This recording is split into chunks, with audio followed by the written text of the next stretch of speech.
Hello বন্ধুরা, আপনাদের মাঝে আরও একটি নতুন ভিডিও নিয়ে চলে আসলাম। তো আজকে ভিডিওটি হলো মোবাইলের মধ্যে ব্যাটারি চার্জ বেশি চান কিন্তু সেটিংস করেন না।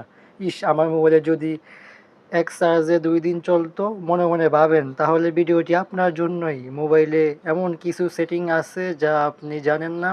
আজকে আপনাদেরকে দেখাবো কিভাবে সেটিংসগুলো করবেন। মনোযোগ সহকারে ভিডিওটি না টেনে সম্পূর্ণ দেখুন। তো আমরা মূল ভিডিওতে চলে যাই।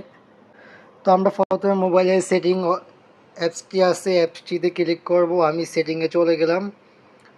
আপনারা সেটিংয়ে চলে যাওয়ার পর এরকম একটা ইন্টারফেস আসবে। তারপর আমরা এখান থেকে একটু নিচে চলে যাব। তারপর এখান থেকে দেখতে পাবো ডিসপ্লে অ্যান্ড ব্রাইটনেস, এটাতে আমরা ক্লিক করে দিব। তো আমি এটাতে ক্লিক করে দিতেছি। এটাতে ক্লিক করার পর দেখতেই পাচ্ছেন এরকম একটা ইন্টারফেস আসবে। তো আমরা এখান থেকে যে অটো ব্রাইটনেসটা আছে, হ্যাঁ, যাদের এটা চালু করা আমরা তারা এটা অফ করে দিব। অফ করে দিলে কি হবে, সেক্ষেত্রে আপনার এটা অন থাকলে সবসময় দেখা গেছে আলোটা বেশি থাকে, সেক্ষেত্রে আপনার ব্যাটারিটা ব্যাকআপটা বেশি দেয়, ব্যাটারি চার্জটা তাড়াতাড়ি চলে যায়। সেই জন্য আমরা এটাকে এখান থেকে অফ করে দিব। আমরা এখানে অফ করা আছে, আপনাটাকে চাপ দিয়ে অন করে দিবেন। আর সবসময় এখানে ডার্ক মোড আছে না, এটাকে সবসময় অন করে রাখবেন, সেক্ষেত্রে আপনার ব্যাটারি চার্জটা একটু কম কাটবে। সবসময় লাইটটা আলো কম থাকলে আপনার চার্জটা কম কাটবে। তো দ্বিতীয় টপিকটি হলো, আমরা এখান থেকে উপর থেকে নোটিফিকেশন বারটা টান দিব। টান দেওয়ার পরে এখান থেকে এরকম একটা ইন্টারফেস, নোটিফিকেশন বারটা এইভাবে টান দিব। টান দেওয়ার পরে দেখতেই পাবেন এখানে ব্যাটারি সেভার নামে এই অপশনটা আছে না, এই ব্যাটারি সেভার নামে এই অপশনটিতে আমি ক্লিক করে দিব। দেখেন আমি অপশনটিতে ক্লিক করে দিতেছি। এই অপশনটিতে ক্লিক করে দেওয়ার পর দেখবেন এখানে লাল চিহ্ন দেখাবে। দেখেন আমার এখানে চালু করে দেওয়ার পর এখানে লাল চিহ্ন দেখাইতেছে। তো এটা চালু করে দেখা গেছে, এটা চালু করলে ব্যাটারি চার্জটা আপনার অনেক ক্ষেত্রে অনেক কম কাটবে।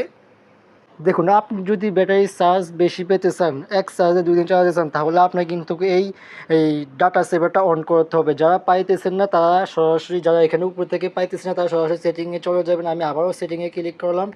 সেটিংয়ে ক্লিক করার পর এখানে এরকম একটা ইন্টারফেস, আমরা নিচে চলে যাবো। তারপর দেখতেই পাবেন প্রতিটা মোবাইলে সিমটা আছে, ব্যাটারি নামে একটা অপশন আছে, আমরা এই ব্যাটারি অপশনে ক্লিক করে দিব। তো আমি ব্যাটারি অপশনে ক্লিক করে দিলাম।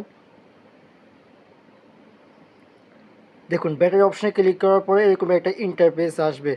তারপর আমরা এখান থেকে এই যে কারেক্ট মোড নামে একটা অপশন আছে, আমরা এটাতে ক্লিক করে দিব। তো আমি এটাতে ক্লিক করে এটাতে ক্লিক করে দেওয়ার পরে এরকম একটা ইন্টারফেস আসবে, ঠিক আছে। তো আমরা এখান থেকে ব্যাটারি সার্ভার নামে যে অপশনটি আছে এই অপশনটি আমরা ক্লিক করে দিব। তো সেই ক্ষেত্রে দেখা যাবে কি আপনার ব্যাটারি চার্জটা আগে থেকে অনেকটা বেঁচে যাবে। তো আপনারা সবসময় খেয়াল রাখবেন যে মোবাইলের ব্যাটারি চার্জটা কম রাখার জন্য, সেক্ষেত্রে আপনার চার্জটা ভালো থাকবে। তারপর এখানে মোবাইলের সফটওয়্যার কম রাখবেন, কিছু কিছু ব্যতিক্রম যে সফটওয়্যারগুলো আছে সেগুলো ডিলিট করে দিবেন, সেক্ষেত্রে চার্জ ভালো থাকবে। তো বন্ধুরা, ভিডিওটি ভালো লাগলে শেয়ার করবেন, লাইক কমেন্ট করবেন, যেহেতু অন্যদের উপকার আসে। সকলেই ভালো থাকবেন, সাথেই থাকবেন।